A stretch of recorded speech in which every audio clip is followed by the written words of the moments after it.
సరస్సు దగ్గర దొరికే డబ్బు బ్యాగు దాన్ని తీసుకున్న తర్వాత అతని జీవితంలో ఊహించని మార్పులు. కానీ అసలు ట్విస్ట్ ఏంటంటే ఆ డబ్బు వెనక ఉన్న రహస్యం అతన్ని ఏకంగా మరో ప్రపంచంలోకి తీసుకెళ్తుంది. అక్కడ మనుషులు కనిపించరు, చుట్టూ జాంబీలు మాత్రమే. ఒకవైపు గతంలో చేసిన తప్పు అతన్ని వెంటాడుతుంటే, మరోవైపు జాంబీలతో నిండిన ప్రపంచంలో ఓ కుటుంబాన్ని కాపాడాల్సిన పరిస్థితి. రెండు ప్రపంచాలను కలిపి నడిపించే ఈ different concept science fiction horror thriller. Not all the movies are the same dual. మరి ఆ డబ్బు బ్యాగు వెనుక ఉన్న అసలు కథేంటి? అతను జాంబీ ప్రపంచంలోకి ఎలా వెళ్తాడు? అక్కడ చిక్కుకున్న కుటుంబాన్ని ఎలా కాపాడతాడు? ఈ సినిమా తెలుగులో ఎక్కడ స్ట్రీమింగ్ అవుతుంది అనేది తెలుసుకుందాం పదండి. తెలుసుకునే ముందు ప్లీజ్ ఒక లైక్ చేసి సబ్స్క్రైబ్ చేసుకోండబ్బా. Thank you. ఓ మారుమూల సరస్సు దగ్గర ఓ మత్స్యకారుడికి అనుకోకుండా డబ్బుతో నిండిన బ్యాగు దొరుకుతుంది. అదృష్టంగా భావించిన ఆ డబ్బే అతని జీవితాన్ని పూర్తిగా మార్చేస్తుంది. బ్యాగు దొరికిన తర్వాత వరుసగా వింత పరిణామాలు మొదలవుతాయి. అసలు ఆ డబ్బు అక్కడికి ఎలా వచ్చింది? దాని వెనుక ఎవరున్నారు అనే ప్రశ్నలే కథలో అసలైన సస్పెన్స్. అయితే అసలు ట్విస్ట్ అక్కడితో ఆగదు.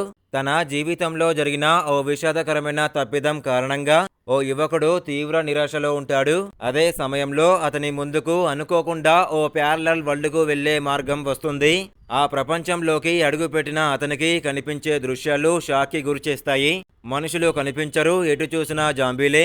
అక్కడ ఓ కుటుంబం జాంబీల మధ్య చిక్కుకొని ప్రాణాల కోసం పోరాడుతుంటుంది. తన గతం నుంచి తప్పించుకోవాలని చూస్తున్న యువకుడికి ఇప్పుడు మరో ప్రపంచంలోని ఆ కుటుంబాన్ని కాపాడాల్సిన బాధ్యత తలపై పడుతుంది. ఇక్కడే డ్యూయల్ అనే టైటిల్ కు అసలు అర్థం కనిపిస్తుంది. ఒక ప్రపంచంలో అతని గతం వెంటాడుతుంటే మరో ప్రపంచంలో జాంబీలతో పోరాడాల్సి వస్తుంది. రెండు ప్రపంచాల మధ్య ప్రయాణిస్తూ కుటుంబాన్ని కాపాడేందుకు అతను చేసే ప్రయత్నం ప్రతి క్షణం ప్రమాదకరంగా మారుతుంది.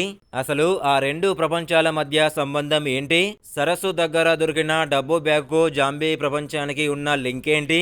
అతని గతంలో జరిగిన తప్పుకు ఈ మరో ప్రపంచంతో సంబంధం ఉందా? జాంబీల మధ్య చిక్కుకున్న కుటుంబాన్ని అతను కాపాడగలిగాడా? చివరికి రెండు ప్రపంచాల్లో ఎవరు ప్రాణాలతో బయటపడ్డారు అనేది సినిమాలో చూడాల్సిన అసలైన థ్రిల్లర్. సుమారు 1 గంట 35 నిమిషాల విడివితో సాగే ఈ సినిమాను science fiction, horror, mystery, thriller అంశాలను కలిపి తెరకెక్కించారు. ఇది తెలుగు సినిమా కావడం మరో విశేషం. ప్రస్తుతం లయన్స్ గేట్ ప్లే ఓటీటీలో స్ట్రీమింగ్ అవుతుంది. అలాగే అమెజాన్ ప్రైమ్ వీడియోలో కూడా స్ట్రీమింగ్ అవుతుంది. తెలుగుతో పాటు హిందీ, తమిళం, కన్నడ, మలయాళం ఆడియోలో కూడా అందుబాటులో ఉంది. ఇలాంటి బెస్ట్ మూవీస్ కావాలనుకుంటే మన ఇన్స్టాగ్రామ్, టెలిగ్రామ్, వాట్సాప్ గ్రూప్లో జాయిన్ అవ్వండి. డిస్క్రిప్షన్లో లింక్ ఇచ్చాను.